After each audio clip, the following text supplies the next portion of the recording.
Hello دوستو، یہ ہمارا وعدہ ہے کہ اگر حضور صلی اللہ تعالیٰ علیہ وسلم کی جنگ کے بارے میں آپ سن لیں گے تو انشاءاللہ آپ یہ سمجھ جائیں گے کہ 12 ربیع الاول کیوں ہم لوگ مناتے ہیں۔ آئیے ویڈیو کو شروع کرتے ہیں۔ کہ کچھ ایام امن و امان کے ہوتے ہیں اور کچھ ایام ایسے ہیں کہ جس میں قتل و قتال اور مقابلہ آرائی ہوتی ہے۔ تو اسی طرح تاریخ کا ایک اٹوٹ حصہ رہا ہے جب سے انسانیت کی تاریخ کا سلسلہ اس کائنات میں، اس دنیا میں شروع ہوا ہے۔ جنگوں کا سلسلہ بھی جاری رہا اور اب تک بھی ہے، اور میرے آقا صلی اللہ تعالیٰ علیہ وسلم کی حیات طیبہ میں بھی کچھ ایسے حالات پیش آئے جن میں صحابہ اکرام رضوان اللہ تعالیٰ علیہ مجمعین سمیت رسول پاک صلی اللہ تعالیٰ علیہ وسلم نے جنگوں میں شرکت فرمائی، جن کو غزوہ کہا جاتا ہے۔ آج کے اس محفل پاک میں رسول پاک صلی اللہ تعالیٰ علیہ وسلم کے غزوات مبارکہ کی کچھ جھلکیاں آپ کے سامنے رکھنے کی کوشش کروں گا۔ زندگی کا ایک حصہ رہا ہے، اور خود اس رسول کریم صلی اللہ تعالیٰ علیہ وسلم کی تعلیمات میں یہ ہے، لا تتمنوا لقاء عدوکم، کبھی تم دشمن سے مڈبھیڑ ہونے کی تمنا مت کرنا۔ یعنی بیٹھے بیٹھے روز دعا مت کرو کہ میں فلاں کے ساتھ ہماری جنگ ہو جائے، جنگ ہو جائے، جنگ کی تمنا نہ کرو۔ اللہ کے نبی صلی اللہ علیہ وسلم کی تعلیمات یہ ہیں، جہاں تک ہو سکے امن و امان قائم رکھو، اس لیے کہ جنگوں میں نقصان دونوں طرف کا بھی ہوتا ہے۔ اکثر یہ دیکھا گیا ہے جنگ ہوگی تو نقصانات ہوں گے ہی۔ تو حضور اکرم صلی اللہ تعالیٰ علیہ وسلم کی ایک تعلیم تو یہ ہے، لیکن آگے میرے آقا نے یہ فرمایا وَإِذَا لَقِيتُمْ، ہاں اگر ایسا معاملہ پیش آ گیا کہ تم پر جنگ مسلط کر دی گئی، سامنے والے کو جنگ کے بغیر کوئی چارہ نہیں، تو پھر اللہ کے حبیب صلی اللہ علیہ وسلم فرماتے ہیں پھر تم ڈٹے رہو، پھر تم ڈٹے رہو اور مقابلہ کرو۔ یہ نہیں ہے کہ میدان چھوڑ کر بھاگ جائیں اور امن و امان کی بات کریں۔ صلح و مصالحت، امن و امان، یہ کچھ الفاظ ایسے ہیں جس کو آج مجھے سمجھانا ہے۔ میں نے دیکھا ہے اکثر لوگ اسلام کی تعبیر میں دو طرف ہیں۔ کچھ لوگ وہ ہیں جو صرف اسلام کو امن و امان، امن و امان، امن و امان یہی تعبیریں کرتے ہیں۔ بالکل اسلام کا نام ہی ہے پیس، میں بھی اس کو ایگری کرتا ہوں۔ کچھ لوگ اسلام کے متعلق صرف جنگوں کا تذکرہ کرتے ہیں کہ اس میں سخت ترین موقف اختیار کیا گیا ہے دشمنوں کے مقابل میں، تب جا کر کے اسلام اپنے پیر جما سکا، اپنی سلطنتیں مضبوط کر سکا، تو جنگوں کا ہونا، جہاد کا ہونا ضروری ہے۔ یہ بعض لوگ اسلام کی تعبیر میں صرف جہاد اور جنگ کا نام لیتے ہیں، اور بعض لوگ صرف امن و امان کا نام لیتے ہیں۔ کیا اسلام کی یہ تعبیریں دونوں لوگ جو کر رہے ہیں وہ صحیح ہے؟ میرے عزیزوں، میرا کہنا یہ ہے کہ اسلام ان دونوں حالات سے گزرا ہے۔ اسلام کا بیسک فنڈا تو یہ ہے کہ وہ امن و امان چاہتا ہے پوری کائنات میں، لیکن اگر کوئی اس میں فساد مچانا چاہے تو اس کے ساتھ جہاد بھی چاہتا ہے۔ اسلام جہاد بھی کرے گا کس کے ساتھ؟ جو امن و امان میں فساد مچائے گا۔ تاریخ میں یہی ہے، لہٰذا ہمیشہ اسلام کی جب بھی تعبیر کرو تو تصویر کا ایک رخ نہ بتاؤ کہ اسلام میں میاں کسی کو کچھ نہیں کہنا ہے، اللہ اللہ کرنا ہے، تسبیح پڑھو، دعا کرو۔ ہاں یقیناً اسلام امن و امان چاہتا ہے، لیکن کب؟ ایک محقق نے بہت اچھے انداز میں کہا، بار بار اسلام اور مسلمانوں کے متعلق کچھ لوگ غیر مسلم یہ کہتے ہیں کہ اسلام تو پیس کا نام ہے، آپ جنگ کی بات نہ کریں نا، آپ جہاد کی بات نہ کریں۔ اور کچھ ہمارے ماڈرن خیالات کے اور کچھ سیکولر لوگ ایسے بھی ہیں جو کہتے ہیں کہ نہیں، اسلام صرف امن و امان کے لیے ہے۔ ہاں یقیناً میں دونوں تصویریں آپ کو بتاؤں۔ اسلام امن و امان اس وقت چاہتا ہے جب اسلام میں موجود غلام خانہ کعبہ کی چھت پر موجود ہو۔ حضور پاک صلی اللہ تعالیٰ علیہ وسلم کو غلبہ حاصل ہوا مکہ کی فتح میں، تب حضور نے امن و امان قائم کیا ہے۔ امان وہ بہتر ہے جب تمہارے پاس غلبہ آ جائے، اور اس وقت تم لوگوں کو معاف کر رہے ہو، یہ امن و امان ہے۔ لیکن جب تمہیں کوئی دبا رہا ہے، جب کوئی تمہیں مار رہا ہے اور تم امن و امان کی بات کر رہے ہو، تو گویا کہ تم جان چھڑانے کی بات کر رہے ہو۔ میں اس کی ایک مثال آپ کے یہاں یوں بتاتا ہوں۔ اب ایک صبر کا لفظ ہے، آپ جانتے ہیں صبر کسے کہتے ہیں؟ سہ لینا، ہر چیز کو سہ لینا۔ اب کوئی 4 سال کا بچہ ہے، میرے ساتھ اس کا مقابلہ ہو رہا ہے۔ 4 سال کے بچے کو میں نے تھپڑ مارا، اور وہ 4 سال کا بچہ یہ کہتا ہے میں نے صبر کر لیا۔ میاں تیرے پاس صبر کے علاوہ چارہ کیا ہے؟ پلٹ کر مارنے کی طاقت بھی تو نہیں ہے۔ تو بڑے آدمی سے، طاقت والے آدمی سے اگر مار کھا کر کے خاموش رہے اور پھر یہ کہے میں صبر کر رہا ہوں، یہ صبر نہیں، یہ تیری مجبوری ہے، یہ مجبوری ہے۔ ہاں کب؟ وہ 4 سال کا بچہ مجھے تھپڑ لگا دے، مجھے تھپڑ لگا دے، میں بدلہ لینے کی طاقت رکھتا ہوں، باوجود اس کے میں نے اس کو معاف کر دیا۔ یہ ہے صبر۔ اس کو کیا کہتے ہیں؟ صبر۔ یہی اسلام چاہتا ہے کہ جب تمہارا غلبہ ہو اور تم دشمنوں کو معاف کر رہے ہو تو اسلام یہ امن و امان کی بات کرتا ہے۔ لیکن جب تمہارے ہر عضو پر، بلکہ اسلامی شعار پر حملہ کیا جا رہا ہو اور تمہیں دبانے کی کوشش کی جا رہی ہو، مارنے کی کوشش کی جا رہی ہو، اور تم یہ کہو نہیں صبر کرنا ہے ہمیں، یہ صبر نہیں ہے، یہ تم مجبوری کو صبر کا سہارا لے رہے ہو۔ مجبوری کا نام صبر نہیں ہے۔ اسی طرح امن و امان اس کو نہیں کہتے۔ عزیزان کرام وقار، رسول پاک صلی اللہ تعالیٰ علیہ وسلم کی حیات طیبہ میں 2 معاملات پیش آئے ہیں۔ آپ کی زندگی پاک جو 40 سال تک تھی، یہ اعلان نبوت سے پہلے کی زندگی ہے۔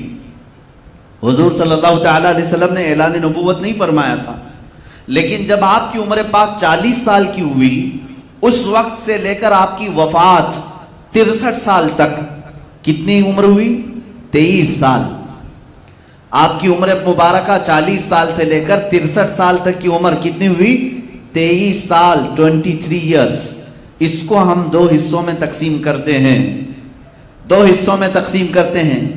حضور صلی اللہ تعالیٰ علیہ وسلم 40 سال سے لے کر 53 سال تک مکہ ہی میں رہے، 13 سال تک مکہ میں رہے اعلان نبوت کے بعد، اور جب آپ کی عمر مبارکہ 53 سال کی ہوئی، آپ نے ہجرت فرمایا مدینہ طیبہ کی طرف، اور وہاں 10 سال قیام فرمایا۔ تو میں یہ 23 سال کو 2 حصوں میں تقسیم کرتا ہوں، تو 13 سالہ مکی دور ہے اور 10 سالہ مدنی دور ہے۔ حضور اکرم صلی اللہ تعالیٰ علیہ وسلم کی زندگی پاک میں جو اسلام کے دن ہیں، جو اعلان نبوت کے بعد کے دن ہیں، اس میں 13 سال مکی زمانہ ہے اور 10 سال مدنی زمانہ ہے۔ یہ دونوں میں بڑا فرق ہے، مکی زمانے میں اور مدنی زمانے میں بڑا فرق ہے۔ مکی زمانے میں حضور اکرم صلی اللہ تعالیٰ علیہ وسلم کو تبلیغ کا حکم تو تھا کہ آپ اپنے قریبی لوگوں کو اسلام کی دعوت دیں، اللہ کی طرف بلائیں۔ رسول پاک صلی اللہ تعالیٰ علیہ وسلم نے دعوت کا کام شروع رکھا، اور ان 13 سالوں میں بہت کم لوگ ایمان لائے، بہت کم لوگ، یہاں تک کہ آپ کو لڑنے کا اور جہاد کا بھی حکم نہیں تھا۔ 13 سال تک حضور پاک صلی اللہ علیہ وسلم نے ایک بھی جہاد نہیں فرمایا۔ مکہ کے زمانے میں، مکی دور میں ایک بھی جنگ نہیں ہوئی، ایک بھی جہاد نہیں۔ آج ان لوگوں کو غور سے سننا چاہیے جو اسلام کو کہتے ہیں تلوار کی زور سے پھیلا ہے۔ میں تمہیں بتاؤں کہ کتنے زمانے میں تلوار اٹھائی گئی ہے اور کہاں کہاں اٹھائی گئی ہے، اور جہاں میرے آقا صلی اللہ تعالیٰ علیہ وسلم نے تلوار اٹھائی، آج دنیا کو ان جگہوں پر اٹھانا ضروری ہو گیا ہے تلوار۔ میں اس کو بھی ثابت کروں گا۔ رسول پاک صلی اللہ تعالیٰ علیہ وسلم کا جو دستور ہے وہ کائنات کا سب سے اعلیٰ دستور ہے۔ آپ کا جو نظام ہے وہ سب سے اعلیٰ نظام ہے۔ اس میں ایک نقص بھی نہیں، ایک عیب بھی نہیں آ سکتا۔ 13 سال تک کبھی مشرکین مکہ کے ساتھ قتال، جنگ، جہاد نہیں ہوا، کیونکہ اللہ کا حکم ہی نہیں آیا تھا۔ حضور پاک صلی اللہ تعالیٰ علیہ وسلم تبلیغ فرما رہے ہیں، بعض لوگ آیتوں کا مذاق اڑا رہے ہیں، رسول پاک صلی اللہ تعالیٰ علیہ وسلم کا استہزاء کر رہے ہیں، مذاق کر رہے ہیں، تب بھی اللہ تعالیٰ نے یہ فرمایا وَاصْبِرْ عَلَىٰ مَا يَقُولُونَ، جو لوگ کہہ رہے ہیں اس پر آپ صبر کریں۔ اے رسول پاک صلی اللہ تعالیٰ علیہ وسلم، آپ ان کے جواب میں قتل و قتال نہ کریں، لڑائی کرنے کا، جہاد کرنے کا حکم نہیں تھا۔ پھر اس کے بعد یہ 13 سال سخت ترین زمانہ ہے، مشکلات کا زمانہ ہے، مشقتوں کا زمانہ ہے۔ اس مکی دور میں حضور پاک صلی اللہ تعالیٰ علیہ وسلم کے غلاموں کے ساتھ انہوں نے کیسا کیسا برتاؤ نہیں کیا۔ حضرت بلال حبشی ان کی دشمنیوں کا اور ان کی ظلم و ستم کا ایک ایسا نشانہ بن چکے تھے کہ ان کے پورے جسم پاک میں داغ تھے، نشانات تھے۔ حضرت سمیہ کا انہوں نے ایسا خاتمہ کیا، وہ شہید ہو گئی۔ حضرت یاسر رضی اللہ تعالیٰ جو اسلام کے سب سے پہلے شہید ہیں، مکہ والوں نے انہیں قتل کر دیا، شہید کر دیا۔ کئی صحابہ اکرام کو جانوں سے انہوں نے ختم کیا، شہید کیا۔ خود رسول پاک صلی اللہ تعالیٰ علیہ وسلم پر بھی انہوں نے دست درازیاں کی ہیں، یہ تاریخ میں موجود ہے۔ حضرت ابو بکر صدیق ایک مرتبہ ان پر مشرکین اس قدر ٹوٹ پڑے، اتنا مارے تھے کہ آپ کا چہرہ سوج گیا تھا، آنکھیں نہیں دکھتی تھیں، سوجن کی وجہ سے آنکھیں اندر جا چکی تھیں۔ یہ حضرت ابو بکر صدیق رضی اللہ تعالیٰ عنہ کے ساتھ انہوں نے کیا۔ حضرت عبداللہ ابن مسعود رضی اللہ تعالیٰ عنہ کی ناک پھوڑ دی تھی، طرح طرح کے مظالم ہوئے۔ ان تمام حالات کے بعد اللہ رب العزت نے اپنے حبیب صلی اللہ تعالیٰ علیہ وسلم کو ہجرت کی اجازت دی۔ پہلے مسلمانوں کی ایک جماعت ہجرت کر کے گئی، کہاں؟ حبشہ کی طرف۔ افریقہ کا ایک ملک ہے جس کو آج ایتھوپیا کہتے ہیں، ملک حبشہ کی طرف مسلمانوں کی ایک جماعت گئی، جس میں حضرت عثمان ابن عفان بھی تھے رضی اللہ تعالیٰ، اور حضور صلی اللہ تعالیٰ علیہ وسلم کی صاحبزادی حضرت رقیہ بھی تھی، حضرت جعفر طیار بھی تھے۔ تو یہ مسلمانوں کا قافلہ مکہ سے ہجرت کر کے حبشہ چلا گیا۔ کفار و مشرکین کے ظلم و ستم اس قدر بڑھ گئے تھے کہ ان کو اپنا اصلی وطن چھوڑنا پڑا، وہ دوسرے وطن میں جا کر پناہ لیے۔ پھر وہ وقت بھی آیا جب اللہ رب العزت نے اپنے حبیب صلی اللہ علیہ وسلم کو بھی مکہ مکرمہ سے ہجرت کرنے کا حکم دیا۔ ہجرت کہتے ہیں چھوڑ دینا، ترک کر دینا۔ رسول پاک صلی اللہ تعالیٰ علیہ وسلم کی وہ ہجرت کا واقعہ پیش آیا۔ آپ اپنے ساتھ اپنے یار غار حضرت ابو بکر صدیق کو ساتھ لیے اور مدینہ طیبہ کی طرف رواں ہو گئے۔ یہ اللہ کے نبی صلی اللہ تعالیٰ علیہ وسلم کی جو ہجرت ہے، یہ اسلام کا ٹرننگ پوائنٹ ہے۔ یہاں سے اسلام کی تاریخ ایک نئی تاریخ ہے، اور کیوں نہ نئی تاریخ ہو؟ آج بھی جو ہم 1442 میں چل رہے ہیں، یہ تاریخ چلی ہی ہے حضور کی ہجرت کے بعد سے۔ بہت ساری تاریخیں ہیں، کسی کی ولادت سے تاریخ چل رہی ہے، کسی کی وفات سے چل رہی ہے، لیکن اسلامی تاریخ کہاں سے چل رہی ہے؟ حضور کی پیدائش سے نہیں، اور نہ حضور کی وفات کے دن سے، بلکہ حضور پاک صلی اللہ تعالیٰ علیہ وسلم نے جو مکہ سے ہجرت کیا مدینے، اس دن سے اسلامی تاریخ شروع ہوئی ہے۔ آج حضور پاک صلی اللہ علیہ وسلم کو ہجرت فرما کر 1442 ہجری ہو گئی۔ ہجرت کی تاریخ یہ موجود ہے۔ کیوں میرے عزیزو؟ یہاں سے اسلام اب نئی تاریخ لکھنے جا رہا ہے۔ اسلام نے ایک ایسی نئی تاریخ لکھی جس کو انگریز قلمدان مائیکل نے کہا ہے، جس نے کتاب لکھی حضور پاک صلی اللہ تعالیٰ علیہ وسلم کے متعلق کہ دنیا میں سب سے زیادہ اثر اور لوگوں میں انفلوئنس ڈالنے والی شخصیت محمد صلی اللہ علیہ وسلم ہے۔ اسی انگریز نے یہ کہا، اپنی کتاب میں لکھا، لوگوں نے اس سے سوال کیا پہلے تو نے محمد صلی اللہ علیہ وسلم کا نام کیوں لکھا؟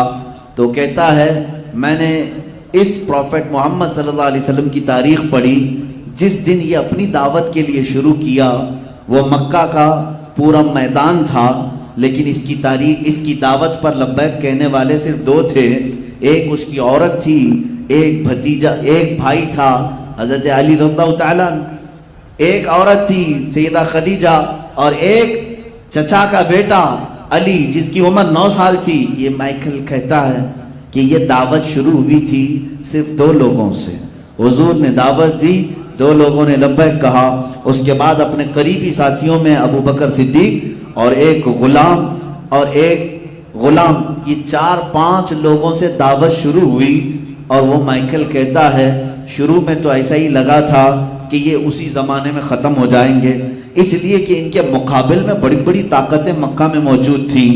ابو جہل مقابل میں ہے، ابو لہب مقابل میں ہے، ابو سفیان مقابل میں ہے، یہ سرداران قریش سب ایک جگہ ہیں جن کے ہاتھوں میں اس زمانے کی پارلیمنٹ ہے جہاں یہ لوگ بیٹھ کر کے فیصلے لیا کرتے تھے۔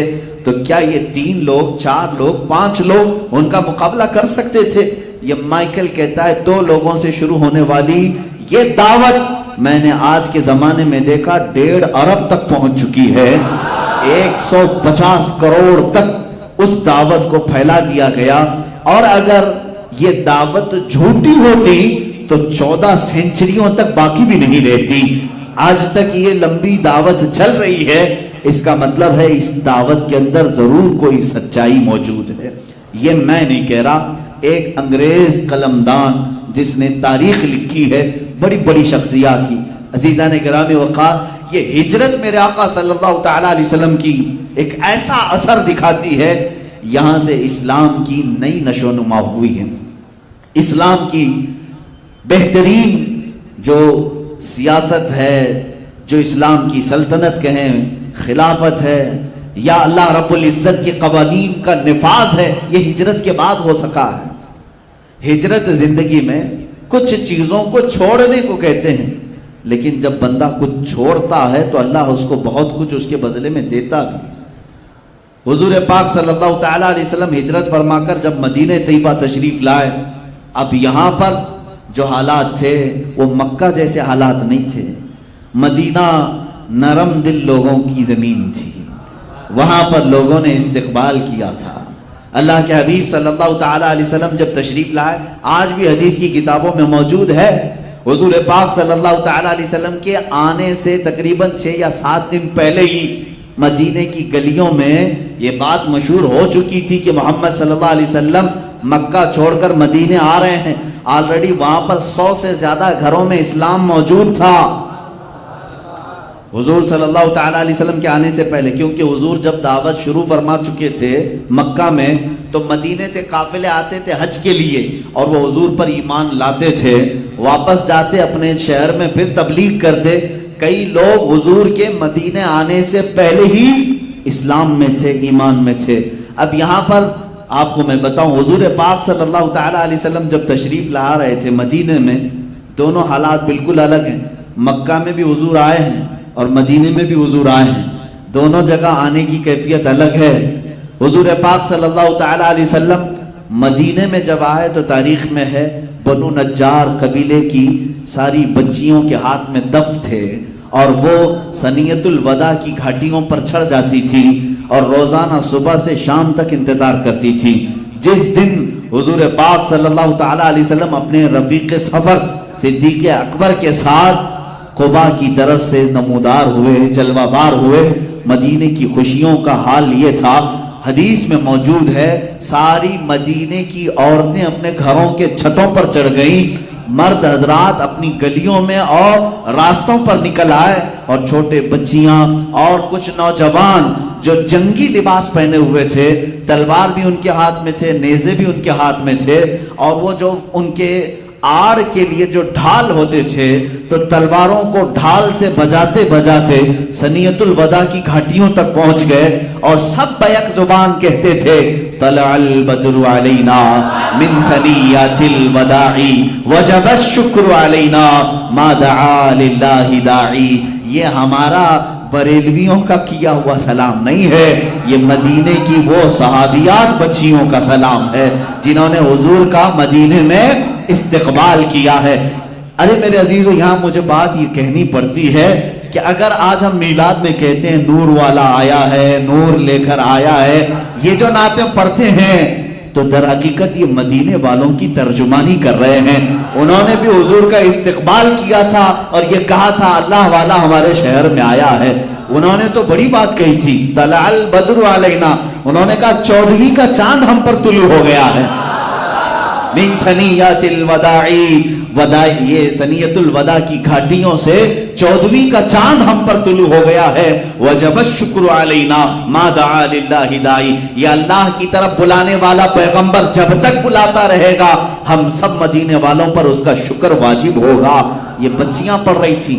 اب مجھے یہاں سمجھ میں آیا, بعض لوگ یہ کہتے ہیں جب حضور پیدا ہوئے تھے تو کوئی میلاد نہیں منائے تھے مکہ میں, ہے نا؟ حضور جب پیدا ہوئے تھے میلاد مکہ والوں نے نہیں منایا, آپ کیوں منا رہے ہیں؟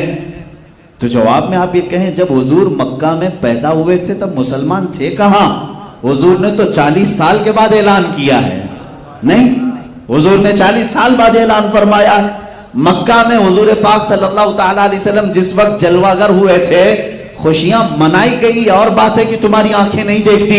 اس وقت تو جبرائیل امین خوشی منا رہے تھے, ملائکہ خوشیاں منا رہے تھے. لیکن اگر تم دنیاوی باتیں کرتے ہو ظاہری طور پر تو میں مانتا ہوں مکہ والوں نے خوشیاں نہیں منائی تھی, اس لیے کہ وہاں سب کافر تھے, اکثر کافر تھے, مشرکین تھے. لیکن مجھے یہ بتاؤ مدینے جب وہ رسول آئے تھے تو خوشیاں منائی گئی تھی کہ نہیں؟ اس لیے کہ مدینے میں پہلے سے مسلمان موجود تھے. پتہ یہ چلا رسول آنے کے وقت خوشیاں صرف اسلام والے مناتے ہیں, جن کے ہاں ایمان ہے وہ خوشیاں مناتے ہیں. کفر و شرک جہاں پہلے سے ہو ان کو میلاد سے کیا غرض ہے؟ رسول پاک کی ولادت سے کیا غرض ہے؟ کل ہی ایک صاحب نے مجھ سے پوچھا میلاد منانا کہاں لکھا ہوا ہے؟ میں نے کہا سنیوں کی قسمت میں لکھا ہوا ہے. کہاں لکھا ہوا ہے؟ سنیوں کی قسمت میں لکھا ہوا ہے. اس لیے کہ ہم نے تاریخ میں دیکھا ہے کہ جب رسول مکہ میں آئے تو وہاں قسمت والے ایمان والے نہیں تھے, اس لیے ہو سکتا ہے انہوں نے ظاہری خوشی نہیں منائی, لیکن مدینے والوں کی قسمت میں تو ایمان تھا. جب رسول نمودار ہو رہے تھے, ارے میاں انہوں نے تو دف بجا بجا کر کے اپنے نبی کا استقبال کیا. تم تو صرف ہمارے جھنڈوں پر اعتراض کرتے ہو. ابھی تو ہم نہ ڈھول اٹھائے ہیں نہ دف اٹھائے ہیں. مدینے والی بچیاں دف بجا کر کے میرے نبی کا استقبال کر رہی تھی, اور میرے آقا نے اگر یہ بدعت اور شرک ہوتی تو مدینے والوں کو کہتے لے جاؤ اپنے دف اندر, یہ سب کیا کر رہے ہو؟ بلکہ صدیق اکبر فرماتے ہیں حضور نے خوشی کا اظہار فرمایا. پتہ یہ چلا میلاد منانے والوں سے میرے آقا بھی راضی ہوتے ہیں. حضور پاک صلی اللہ تعالی علیہ وسلم راضی, اور کیوں نہ ہو قرآن پاک میں. بہرحال یہ ٹاپک میرا نہیں ہے یار, میں انشاءاللہ العزیز میلاد کی شب ضرور عرض کروں گا کہ میلاد ہم کیوں مناتے ہیں. یہ بیچ میں بات آئی, میں نے عرض کیا آؤ غزوات کی بات ہے کہ غزوے شروع کیسے ہوئے, جنگیں شروع کیسے ہوئی. 13 سال کے زمانے میں حضور کے مکی دور میں کوئی غزوہ نہیں, کوئی جنگ نہیں, کوئی جہاد نہیں. مدینہ طیبہ جب تشریف لائے, استقبال عالی شان, جاتے ہی میرے آقا صلی اللہ تعالی علیہ وسلم مہمان بنے حضرت ابو ایوب انصاری کے گھر, اور ان کے گھر تقریباً 7 یا 8 مہینے تک قیام فرمایا. لیکن رسول پاک صلی اللہ تعالی علیہ وسلم نے اپنا گھر نہیں بنایا. سب سے پہلے مدینے میں جاتے ہی حضور صلی اللہ علیہ وسلم نے اعلان فرمایا کہ یہ نئی زمین میں سب سے پہلے اللہ کا گھر بنایا جائے, مسجد بنائی جائے. اس کا مطلب یہ ہے کہ اسلام کی سب سے پہلی پارلیمنٹ مسجد ہوا کرتی ہے, مسجد ہے. حضور پاک صلی اللہ علیہ وسلم نے فرمایا تو مسجد کے لیے وہ جگہ منتخب کی گئی جہاں آج مسجد نبوی شریف ہے. یہ جس کی زمین تھی انہوں نے مفت میں ہدیہ کیا, حضور پاک صلی اللہ تعالی علیہ وسلم نے لیا, لیکن یہ 2 یتیموں کی تھی, اس کی قیمت حضور نے ادا فرمائی. کہا کہ یہ یتیموں کا حق ہے, اسے ہدیتن یعنی مفت میں نہ لیا جائے, اس کی قیمت ادا کی گئی. مسجد نبوی شریف کی جو قیمت ادا ہوئی کس کا مال تھا؟ حضرت ابوبکر صدیق کا مال تھا. حضرت ابوبکر صدیق کے مال سے مسجد نبوی کی جو جگہ ہے وہ خریدی گئی اور اس پر مسجد نبوی تعمیر ہوئی. یہ بھونکتے ہیں صدیق اکبر کی شان میں, شیعہ رافضی صدیق اکبر کی شان میں غلیظ مغلظات بکتے ہیں. ابھی تو پاکستان کی سرزمین پر ایک کھٹمل نے